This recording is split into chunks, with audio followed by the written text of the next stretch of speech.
Hello and welcome. I am Scrapperlock, and this is City of Heroes on the Rebirth server. We are with our level 29 Brute, who has nearly a million experience earned.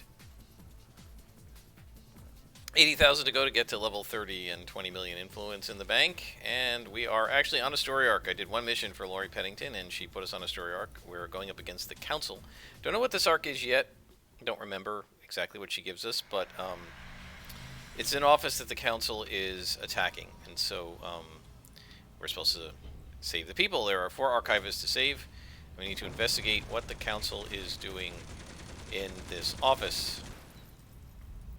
So I actually came in here before, and it was white cons, because I had lowered the difficulty because I was doing the flashback missions in Ouroboros, because I accidentally, when I was trying to sell to the guy that's right by the, the portal there, I accidentally clicked available missions instead of store, and even though I didn't accept any missions, it still started me on a story arc, which absolutely drives me nuts. You should never, ever, ever be put on a story arc just from seeing what missions are available. It should always be you have to accept the mission first, because you cannot ever get off of a story arc once you get on it. You can abandon missions, you can auto-complete missions, but you cannot abandon and auto-complete story arcs. And so, given that that's true, you should never, ever, ever be essentially ambushed with a story arc that you didn't know you could get onto. And I might not have been in the mood. In fact, I was not in the mood to do that story arc. And yes, nowadays you can have 3 story arcs, I think, at once, so you're not technically required to go on the ones. You can just leave it there. But who the heck wants a story arc sitting in their mission queue for that long? Right, you want to get rid of it. You want to empty out your queue, and it just shouldn't be possible to accidentally get onto a story arc like that. It really should not. All right, so we freed one person, and the reason that there are so many guys here is because there are a couple of hostages next to each other, which is fine. As a brute, no problem.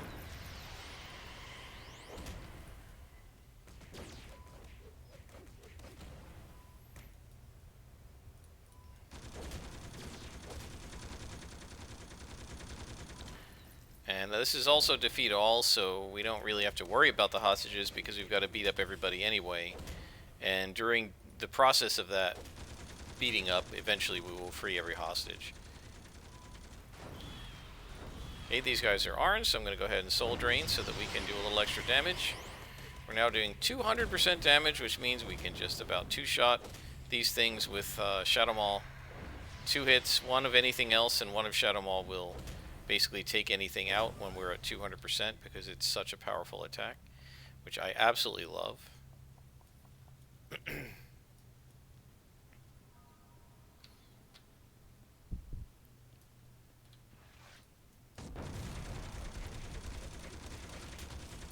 So I was thinking about something today. I don't expect to ever be in a position to be working with new City of Heroes players, but actually one of my D&D players said a long time ago, she hasn't said anything about it recently, I think just because she's like super busy, but she said a long time ago that I guess she was wondering whether, it might be fun to play this game. Now I think she's not interested at this point. She said it before we started playing D&D, and I think at this point she'd probably rather just play Dungeons and Dragons. Let's go here. Why am I not? Why is this not? There we go. But I was thinking about what would you say, and I leave this to the comments to give your opinions. What would you say to a new player, somebody who's not only never played City of Heroes before, but maybe never played an MMO before? Their only experience with RPGs is maybe a little bit of D&D, and they don't play video games. Or if they play video games, it's games like, Myst, where it's just like a story game, but it's not, an arcade game like this. They've never played MMOs, they don't know anything about MMOs, and they're starting the game, and you're going to recommend to them now, like, what archetype would be the best. And obviously you're not going to recommend farming. They don't know how to do that. You're not going to recommend something based on invention sets because they're not going to have a farming character that they can use to spend a billion influence to get inventions. And just realistically, they're going to be working on either SOs or generic IOs, assuming that I or someone else isn't going to finance them so that we're not going to just give them a billion influence to start with. I wouldn't do that to somebody who's just learning the game. I'd say learn the game the way I learned it, and then after you've gone through a character and gotten them to 50th level the normal way, maybe with invention IOs but not with sets, then worry about spending billions of influence on sets. If they get sets, the sets will come very late. They're not going to come in the teens. They're not going to come in the 20s. They'll come in the probably 40s. So they're going to have to get their character into the 40s before they're getting the benefit of the sets that you might suggest if you were going to suggest any. And so thinking about like just the low level experience, that say level 1 to 30 experience, which they're going to have to get through before they are thinking about sets and before they're, doing anything advanced. Thinking about that type of experience, what would you recommend to a player? This is probably a player, since it's a new person who's coming along to play City of Heroes with you, who's going to have quite a bit of teaming up experience with you, but we have to assume that they might also enjoy the game enough that they decide to do some soloing, since the missions scale and instance and everything. There's no reason not to do that. And if they happen to go a little higher level than you did, they can easily just sidekick your character, so that's not a problem. If you get higher level than they do, you can sidekick them, or you can mentor down to them. And so the question is, what archetype and what power set? I've been thinking about this a lot. What would you recommend? And I feel like there are pros and cons to all of them, and I'm not 100% sure just exactly what I would recommend. The Brute has a lot to recommend it in the sense that it's a very survivable character. It does good damage. It has good defense. But the disadvantage of the Brute is, for it to be worth taking the Brute, you've got to build that Fury bar. And that means you've got to dive into situations like this. You've got to know how to build that Fury. You've got to be able, you got to kind of know what you're doing. I feel like it would be a little difficult as a first character to be able to deal with the Fury mechanic. I think that might be a little bit challenging. Maybe not, but I think it would be a little difficult. Would you recommend a Scrapper? I feel like Scrappers, once you get into the 20s, are great, but at low levels, Scrappers actually are pretty tough. I always remember back in the old days, before a lot of us understood how to play Scrappers, there were people who argued that Scrappers were kind of like playing City of Heroes on hard mode. And so do you really want to put the person in a situation where they're playing the game on hard mode? What is glowing? Here we go. Filing cabinet. Tankers, I think, are a possible idea in the sense that they're super safe to play because they're the hardest ones to kill. And so at least the character probably won't be killed easily. But tankers also don't do a lot of damage, and if you're going to solo with a tanker, it can be really slow and boring, especially at the low levels. So it's the safest, but it's also the least exciting. Blasters are super fun. They're great for new players when they start out because you're doing ranged attacks, and in the low levels, the enemies have weaker range attacks relative to melee. Blasters are so fun and easy to play that people call it City of Blasters for a long time when the game first launched, because for the first 20 or 30 levels, Blasters cruise. And then when they get into the 20s and 30s, the enemies start having powerful ranged attacks and mez attacks, and then Blasters start to suck. Now you can deal with the mez by taking epic powers, but you can't do that until you're a very high level, or by doing enhancement sets that give you mez defense. Again, you're going to have to be fairly high level, so you're going to have to get into the 30s, maybe the 40s, before you can defend yourself against mez. So you're going to cruise along in first 15 or 20 levels, and then levels like 20 to 35 or 40 could be quite rough.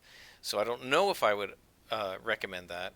I thought Dominator could work. Dominator's hold and attack, I feel like once you've got a few of those holds in, you can, lock down one enemy and shred another one, and then go back to the guy that was locked down and kill him. And so they're pretty good for picking apart spawns as long as you're doing, 3 minions per spawn. Dominators work pretty well.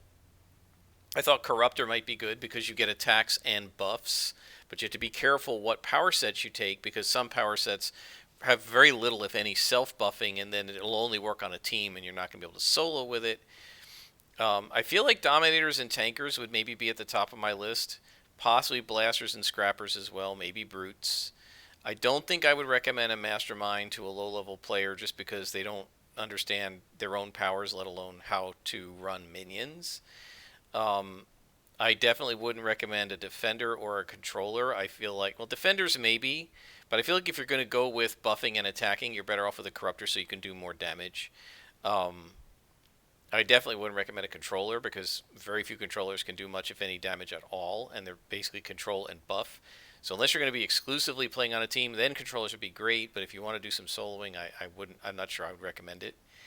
So I don't know. I legitimately don't know what I would recommend to another player. I do feel like if it's somebody who's going to play with me, I'd say don't take a Scrapper because that's what I'm going to do, unless we want to both be Scrappers. I mean, which I guess we could.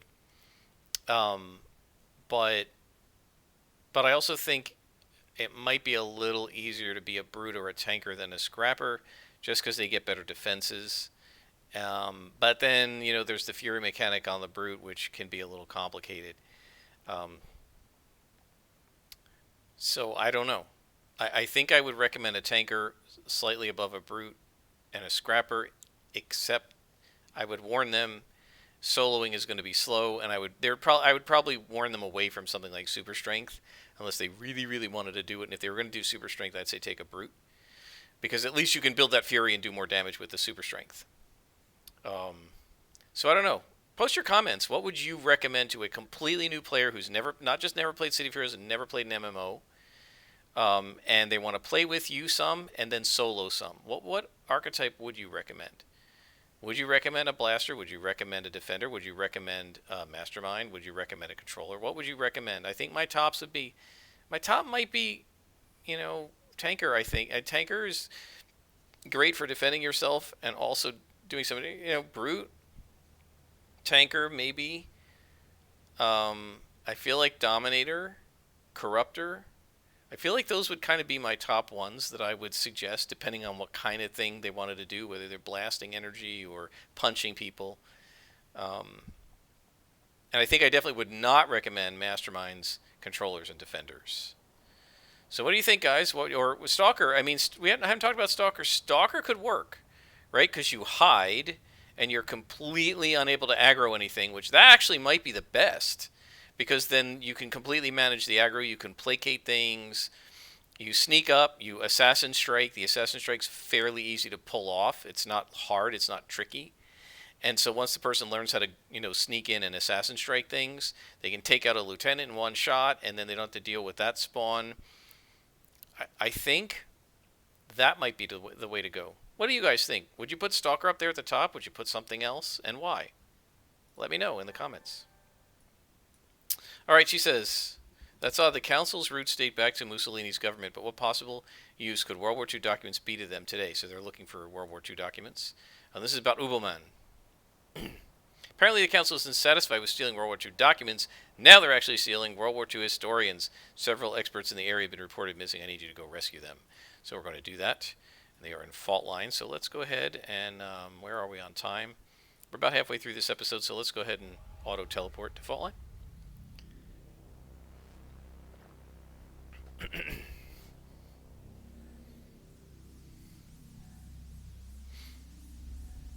Yeah, again, I want to point out I'm not actually planning to introduce anybody. It was just sort of a thought experiment. I was cleaning my kitchen, mopping the floor, and had nothing else to think about. And I was thinking, what would I recommend to a person who's never played any video games, really, any video RPGs, any MMOs? They don't really know anything about this type of gaming. They've never played this game. They don't know how the controls work. They're starting at first level in the tutorial, and then they're going to have to level up naturally. And what are you going to recommend? what would they play? I don't know. Stalker might actually. I hadn't really thought about it, but Stalker might actually be the one to do because the invisibility is near perfect. Right? Doesn't work on ambushes, but if you don't start them in Praetoria, there aren't a lot of ambush missions in the low levels, and hopefully by the time they start getting ambushes in the 20s and 30s, they're kind of used to it. So we have 5 historians, and we're back on this bug with Faultline where the music doesn't stop. It's clearly based on the zone. It must be one of the tracks. Just doesn't want to stop. So I'm going to have to cut the music again, which is really annoying. But yeah, that's just, it's this zone. No other zone does it.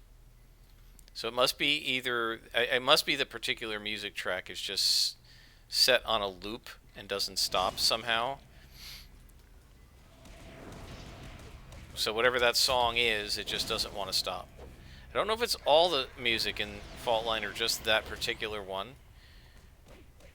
It must be something that's unique to Faultline unless it occurs in a higher level zone that I have not been to yet, because it literally never occurred in any other zone that I recall. And I'm sure it hasn't in any other zone. So, yeah, I don't know what the bug is with that. So we've freed 2 of the historians. We have 2 left.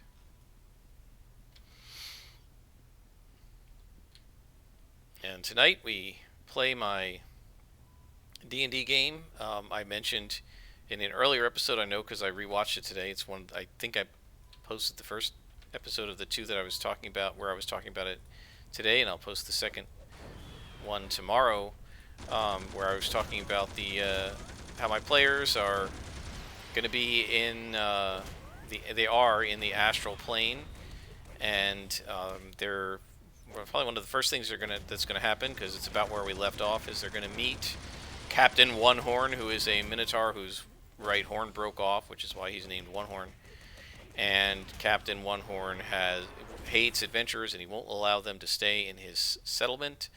And the girlfriend of one of the characters is his first mate, and her idea is that they're going to go into that they could be useful to go and get a part of the brain of an astral dragon after killing it that contains a pearl which can power an astrolabe that will allow the pirate ship of Captain One Horn to travel between the regular world and the astral plane. And so it's pretty cool. And so tonight I find out what they're going to say. Are they going to agree to go kill this thing? Are they going to have second thoughts when they meet it? Are they going to get there? I don't know. He's going to offer them a small skiff, and then they're going to have to do a skill challenge to get to the destination.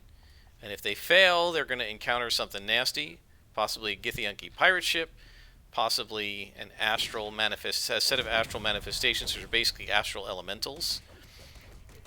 Instead of being fire or water or earth elementals, they're made of astral stuff instead. And they also could encounter a psionic storm, which would mean that they have to get out of it. And every round there's a chance that they could kind of go insane temporarily, or go unconscious, or attack each other, or what have you. And each round somebody's going to have to try to steer the ship out. And so they have to go 10 hexes. So presumably they have to survive about 10 rounds, unless they come up with some way to move that I haven't thought of. So there are a whole bunch of cool things that could happen if they fail. Well, cool to me, but dangerous for their characters. That could happen if they fail their skill challenge. So I don't know if maybe that's as far as we're going to get tonight, depending on how much role-playing and everything they do. Once they get to the Astral Dragon's Islands, they're going to have to figure out which island it's on, which I think careful observation ought to tell them, because it's there's some visible manifestations of color and images illusions that start showing up, because that's what happens when you're near the astral dragons. Again, because they're creatures of the mind. And so once they get inside the cave, there are several... They're not really traps, right? They're just, again, manifestations of the dragon. Psychic winds and gravitational weirdness, because they're not in the normal world anymore. And so there's some various, like, sort of almost like a puzzle. There are these crystal sections to one of the caves where if they try to walk past them, they're just going to generate a wall of like sort of crystal, and then they're going to have to knock it down, or something to get past it, because it'll like split them up. Presumably, depending on like how they do things. I'm assuming they're going to get divided, but maybe not. And then eventually they'll get to the dragon, which may or may not be tonight. I'm guessing probably not tonight, or if they get there, it'll be right at, it'll be so late. I'm going to say let's meet the dragon, and then if we have to roll for initiative or something, we can do it next episode, next season, next session. Not episode. It's not a show like this. And there are some more guys here, so we'll go beat them up. So yeah, I don't know. It's going to be really interesting to see what happens. I'm very curious to see how my players react to some of this stuff. And actually, I'm pretty excited to get them back to the normal world. It's funny. I was pretty excited to do the Astral's plane. I keep calling it the Astral Zone. It's the Astral Plane. I was pretty excited to do that with them because it is a different take, and I wanted to see how they liked it, and they do seem to like it. And I was curious to see how this thing was going to go with the Astral Dragon and so forth. But now that they're there, I'm ready. I'm ready to enjoy it tonight. But I also want to get back to the normal world so I can see how they handle the Shrine of the Kuo-toa, which is presumably what's going to happen next. So it's going to be really interesting to see how these guys do things and what they decide to do. So let's see here. We're only at 22 minutes. I guess we could do another mission, guys. So I guess I shouldn't have done that instant teleport. I can pause the video as we come on out of here. But let's talk to our contact first. Lori says, it looks like that last mission gave us more questions than answers. Who is Oobleman anyway? Well, I can tell you, because I already know from my other characters. But we'll wait and see what she says. I just received an anonymous tip that the Council is investigating World War II history. We already know that. Seems there's a warehouse in the city with a bunch of old FBI files on civil and military leaders in the 40s. Government hasn't touched the place in decades. Oh, sure, they put that stuff there to have it investigated by top men, I guess. Can you go stop them? Yeah, we can stop them. And we're going to King's Row. I'm going to pause it here, and I'll bring you back when we are at the mission door. And folks, we're back, and I had to come through the tunnel again. Because, once again, I couldn't get the monorail to work. The doors were stuck open, and it's clearly bugged because you can hear the doors opening and closing, but they're not animating to open and close, and you cannot click on the train to use it. So again, I don't know if it's a client or a server issue. I think it might be a server issue. The server went down this morning. The server went down for several hours, and you couldn't play. They said it was a networking issue on their end, hopefully fixed, but I'm going to go on a limb here and say I don't think it's fixed, because I think the fact that the train isn't allowing me to click on it is an indicator that something is still wrong. So I don't know.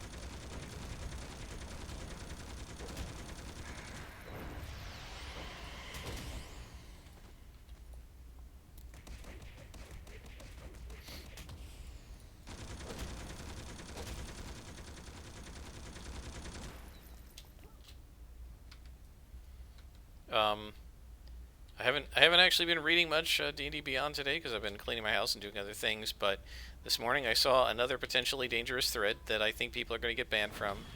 And it was titled Lineages, which is what they're now calling races.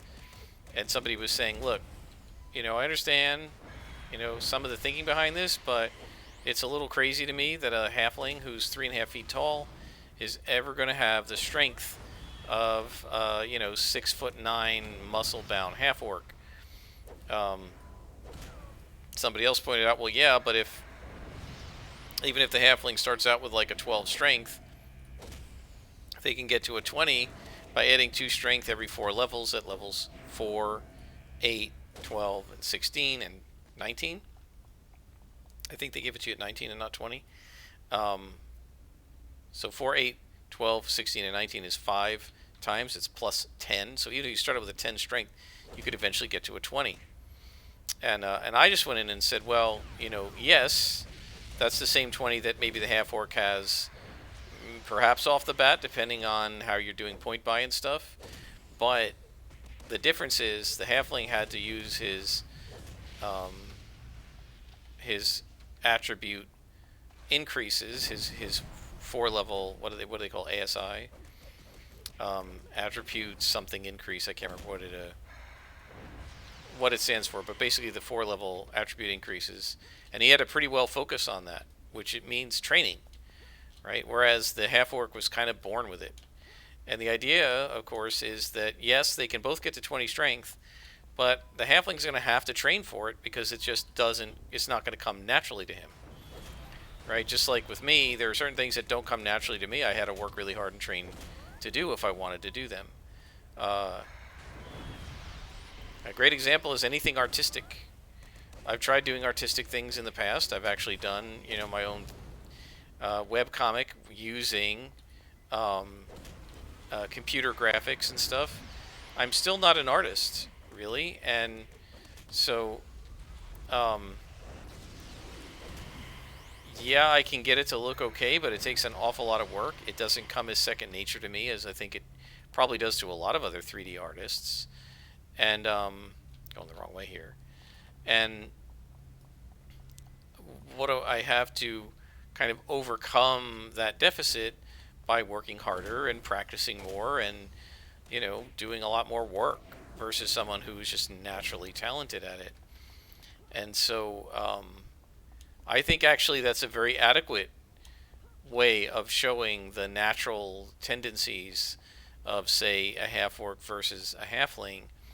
That, yeah, they can both get to 20 strength as barbarians or something, but the halfling would have had to put a lot more training. He would have had to do a lot more weight training and working out, versus a half orc who was sort of born very muscular and very hefty, and kind of was that way right from the start without having to train for it. We all know people who are just naturally better at some things than other people are. My grandmother was a much better natural cook than I am. And in order, I can make some of the things my grandmother made, but in order to get them to be as good as hers, I have to work a lot harder than she had to work at it, because she was just instinctive at it, and I'm not. And so I have to put a lot more training and effort into it to be a good cook, a good baker, whatever, than my grandmother had to. I've been trying to teach myself how to crochet and maybe knit. My grandmother was a beautiful crocheter, and she was obviously a natural at it, and she also had probably 75 years of experience when I was watching her do it, but she clearly had a natural talent to it. And I, being a sort of a clumsy sort, do not have a natural talent for doing that, and I'm awful at it. At least I have been the little bit I've been trying. A little bit better at knitting, but not much. And my mom, she used to knit but not crochet, and when I asked her why, she said she found crocheting to be too hard, and she was better at knitting. Now my sister, my grandmother didn't teach my sister to crochet. She sort of self-taught. My mom taught both me and my sister how to knit years ago. My sister knows how to do both. I really don't remember knitting, and I never learned how to crochet.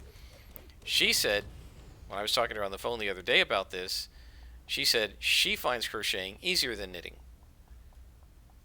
Why? Well, she's just, I guess, more naturally talented at that than she is at knitting. And so my guess is she could become as good as my mom at knitting, but she'd have to work a lot harder at knitting than my mom does. On the other hand, my mom would have to work a lot harder at crocheting than my sister does, because she's more naturally talented at crochet. Now, of course, these are all individual differences, not differences based on species.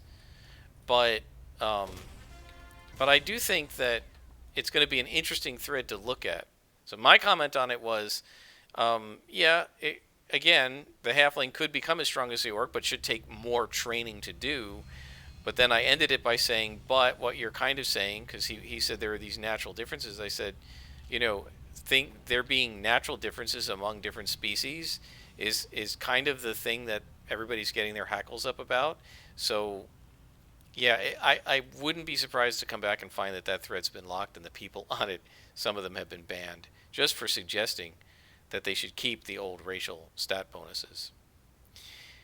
Anyway, let's talk to Lori Pennington, who says, so the FBI had full files on all the heroes from the war years. That's not too surprising, really, but why would the council take a file on Thunderhead? From what I understand, Thunderhead's days as a hero are ancient history. Still, I better check on him. Last I recall, he was still alive. So they're looking for information on Thunderhead. And I don't know that we've got any references to Ubelman yet, but sooner or later we will. However, I think we've done enough. 3 missions in this episode. They were all short, but still, I think we've done enough. I'm going to sell some enhancements. Until next time, guys, I am Scrapperlock, and this has been City of Heroes on the Rebirth server.